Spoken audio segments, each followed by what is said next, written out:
Mesdames, Mesdemoiselles et Messieurs, bonjour et bienvenue dans Go News. Tout de suite, le développement.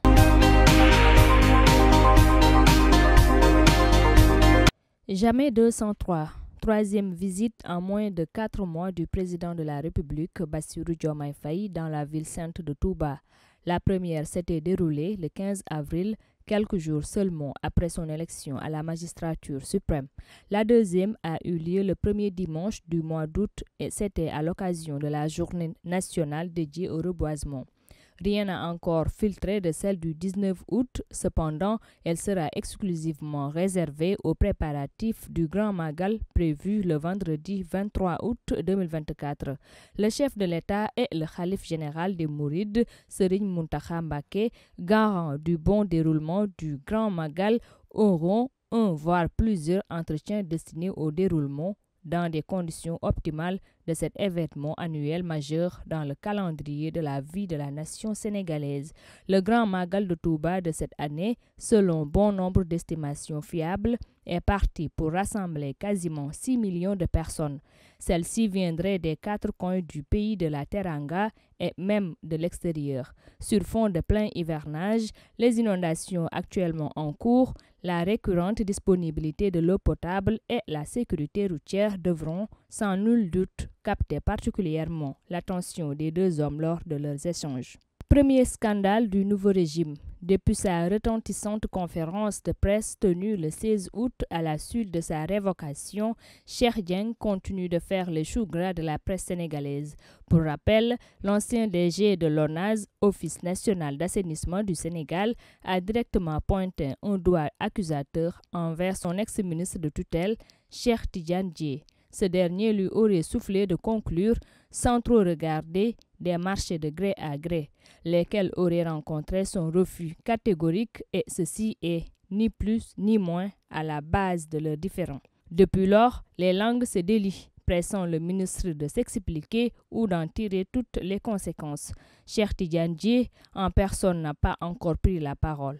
Toutefois, il a apporté un démenti cinglant par le biais de sa cellule de communication ce 19 août.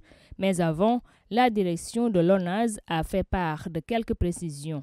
S'agissant de l'acquisition du véhicule qui fait polémique, un tel achat n'a nullement été prévu dans le projet en question. La direction a terminé par mettre sévèrement en garde Cheikh Dieng. En effet, elle dit se réserver le droit de porter l'affaire devant la justice en cas de récidive de l'ancien DG dans ses accusations infondées. Affaire à suivre. Doudou Ka donne de la voix.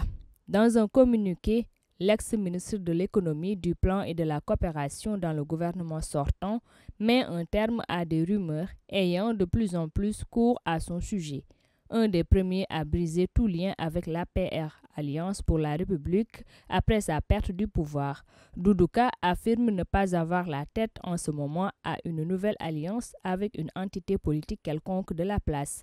Il a par ailleurs informé, à qui veut l'entendre, de la reprise de ses activités professionnelles et privées en sa qualité de banquier d'affaires.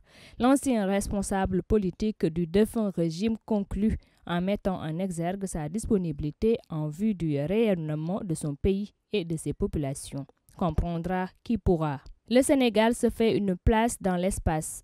Le Sénégal a lancé son tout premier satellite en orbite. Cela s'est passé le vendredi 16 août.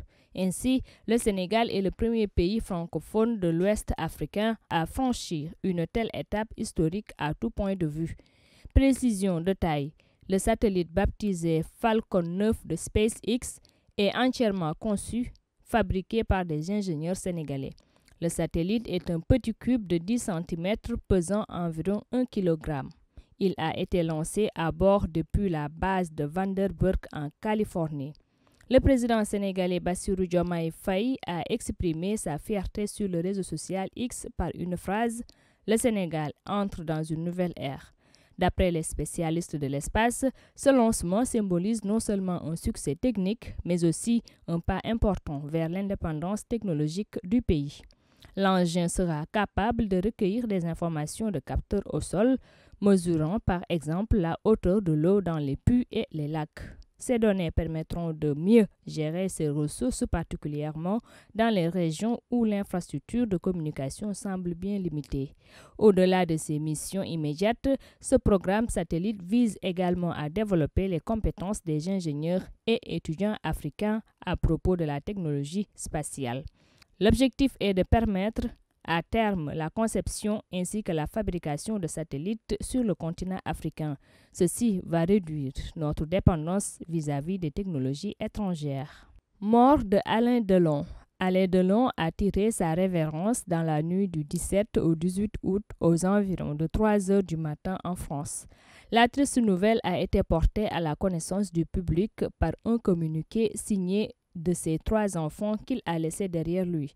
Avec son décès, le cinéma français perd incontestablement un de ses monuments. Sa riche carrière d'acteur a été entamée dans les années 60.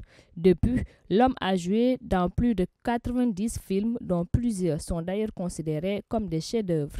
Affaibli par 3 AVC, accidents vasculaires cérébraux, dans le seul courant de l'année 2019, l'acteur mondialement connu a fini par rendre l'âme à l'âge de 88 ans. Alain Delon était particulièrement admiré par les Argentins. Il a, grâce à ce succès en Amérique latine, eu à effectuer de nombreux déplacements à Buenos Aires, la capitale argentine. Le cinéaste français est tout aussi connu pour ses prises de position tonitruantes exprimées à travers certaines de ses déclarations ouvertement racistes ou même totalement homophobes. Dans les années 80, son amitié à l'endroit du controversé Jean-Marie Le Pen, leader du Front National, avait été à l'origine d'une levée de boucliers sans précédent au sein de l'Hexagone. Cependant, depuis l'annonce de sa disparition, les témoignages fusent de partout et sont unanimes. Le personnel politique français, tous bords confondus, a rendu hommage à celui qui a grandement contribué au rayonnement international du 7e art français. Mesdames et messieurs, c'était tout pour ce Go News. Merci de l'avoir suivi et rendez-vous prochainement.